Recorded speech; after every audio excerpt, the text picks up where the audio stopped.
आज आपके साथ गर्मियों के मौसम की एक बहुत ही कमाल की रेसिपी शेयर कर रहा हूं। तो आज मैं आपको लहसुन की चटनी बनाने का तरीका बताऊंगा जो कि बहुत ही कमाल की बनती है। और लहसुन आपको पता है कि हमारी सेहत के लिए कितना फ़ायदेमंद है, ख़ासकर दिल के लिए। जो दिल के मरीज़ हैं ना, उनके लिए लहसुन बहुत फ़ायदेमंद है। कोलेस्ट्रॉल को कम करता है, खून को पतला करता है और भी बेशुमार फ़ायदे हैं। तो आप इस रेसिपी को ज़रूर ट्राई कीजिएगा। बिस्मिल्लाहिर्रहमानिर्रहीम। तो सबसे पहले हमें चाहिए होगा इसके लिए सरसों का तेल यानी कि मस्टर्ड ऑयल। आधे कप से भी कम आपने ऑयल ले लेना है और एक पाव इसके अंदर देसी लहसुन उठा के डाल देना है। और लहसुन को आपने थोड़ा सा ब्राउन कर लेना है, थोड़ा सा पका लेना है तेल के साथ। जलाना नहीं है लहसुन को और ना बहुत ज़्यादा सुर्ख करना, बस हल्का सा इसका कलर चेंज होगा। आपने चूल्हा बंद करके थोड़ा सा इसके बीच में चम्मच चला देना है ताकि लहसुन अच्छी तरीके से पक जाए। एंड तक चूल्हा खोल के रखेंगे तो लास्ट में ये होता है कि लहसुन जल जाता है गर्म तेल के अंदर। जब इस तरह का कलर आ जाएगा, आप इसको किसी भी स्ट्रेनर के ऊपर निकाल के इसका जो ऑयल है इसको अलग कर लें और सिर्फ लहसुन हमें चाहिए होगा। दोबारा से ये वाला फ्राई पैन आपने रखना है और लहसुन वाला ज़रा सा तेल इसके अंदर ऐड कर देना है। 1 चम्मच ज़ीरा आपने लेना है और ज़ीरे को हल्का सा आपने फ्राई कर लेना है।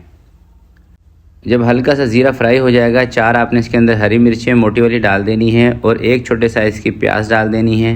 थोड़ा सा इनको भी फ्राई कर लेना है, बहुत ज़्यादा फ्राई नहीं करना, ब्राउन श्राउन नहीं करना, बस हल्का सा आपने इसको तेल के अंदर ही घुमा लेना है। और इस दौरान आपने इसका चूल्हा कम ही रखना है क्योंकि चूल्हा नीचे से तेज़ होगा ना तो इसका ज़ीरा जो है ना ये जल जाएगा। ठीक है। आधा चम्मच आपने साथ इसके अंदर नमक ऐड कर देना है। लाल मिर्च का पाउडर आधे चम्मच इसके अंदर आपने ऐड कर देना है। और कलर को बेहतरीन बनाने के लिए आपने कश्मीरी मिर्चों का इस्तेमाल करना है। वो भी अगर आपके पास हैं तो ऐड कर लें, वरना स्किप कर दें। लाल मिर्च के पाउडर को भी अगर आप स्किप करना चाहते हैं तो कर सकते हैं। मिर्च डालने के बाद इसके अंदर लहसुन उठा के आपने डाल देना है। चूल्हा नीचे से बंद कर देना है। लहसुन को अच्छे तरीके से प्याज हरी मिर्च के अंदर मिक्स कर लेना है। ठीक है। लहसुन डाल के चूल्हा आपने बंद रखना है, इसको भूनने की ज़रूरत नहीं है। अगर भूनेंगे तो फिर मिर्चें जलेंगी। ठीक है। मिर्चियों को हमने जलाना नहीं है। अब चलते हैं मिक्सी की जार की तरफ। मिक्सी की जार में आपने धनिए की जो डंठल होती है ना आगे वाली, वो ऐड कर देनी है 1 गट्ठी की। ठीक है। उसके बाद उठा के आपने ये लहसुन और प्याज हरी मिर्ची ये डाल देनी है मिक्सी की जार में और थोड़ा सा पानी डाल के आपने इसको पीस लेना है। मैं 2 हिस्से करके इसको पीसूँगा।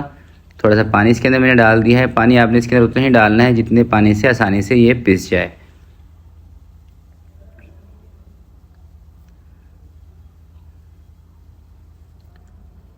तो थोड़ी सी चटनी पीसने के बाद बाकी की जो हमारे पास बची हुई ना प्याज और हरी मिर्चें लहसुन, ये भी उठा के इसके अंदर डाल देते हैं। और ज़रूरत होगी तो थोड़ा सा पानी और इसके अंदर डाल के इसको अच्छी तरीके से पीस लेते हैं। अब इस चटनी के अंदर ना एक चीज़ हमने और ऐड करनी है। ठीक है। वो अभी बाकी है और आपको इसको सेव करने का तरीका भी इंशाल्लाह बताऊंगा। आप एक ही दिन इसको बनाएं, 10-12 दिन तक आप इसको आसानी से इस्तेमाल कर सकते हैं। वैसे जितनी मज़े की ये बनती है ना, यकीन करें 10-12 दिन आपके घर के अंदर ये रुकेगी नहीं। पराठे के साथ इसको इस्तेमाल करें, सुबह के टाइम में या दोपहर के टाइम में आपको मज़ा आने वाला है। तो चटनी हमारी बन गई है। आप इसका टेक्सचर देख लें, गाढ़ी पतली आप अपने हिसाब से रख सकते हैं। मेरे ख्याल से इतनी चटनी हमारी बिल्कुल बेस्ट है। अब आपने क्या करना है कि एक बड़े साइज़ का लेमन लेना है, उसका रस 1 टुकड़े का आपने निचोड़ देना है और अच्छे तरीके से आपने इसको फिर मिक्स कर देना है।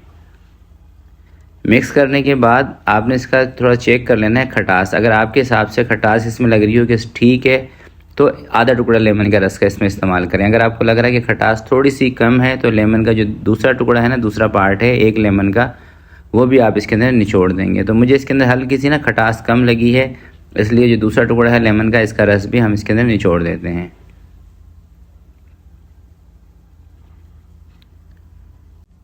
लेमन हो गया, लहसुन हो गया, ये आपके कोलेस्ट्रॉल को ना कम करता है और मोटापे को भी कम करता है। तो अगर आपका वज़न ज़्यादा बढ़ गया है तो आप इस चटनी को ज़रूर इस्तेमाल करें। इंशाल्लाह ये आपके वज़न को भी कम करेगी। और एक और रेसिपी है वज़न कम करने वाली, वो भी चटनी की है, वो भी आपके साथ शेयर करूँगा इंशाल्लाह आइंदा आने वाले दिनों में।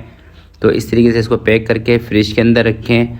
8 से 10 दिन तक आप इसको इस्तेमाल कर सकते हैं। बहुत ही कमाल की रेसिपी है, ज़रूर आपने इसको ट्राई करना है।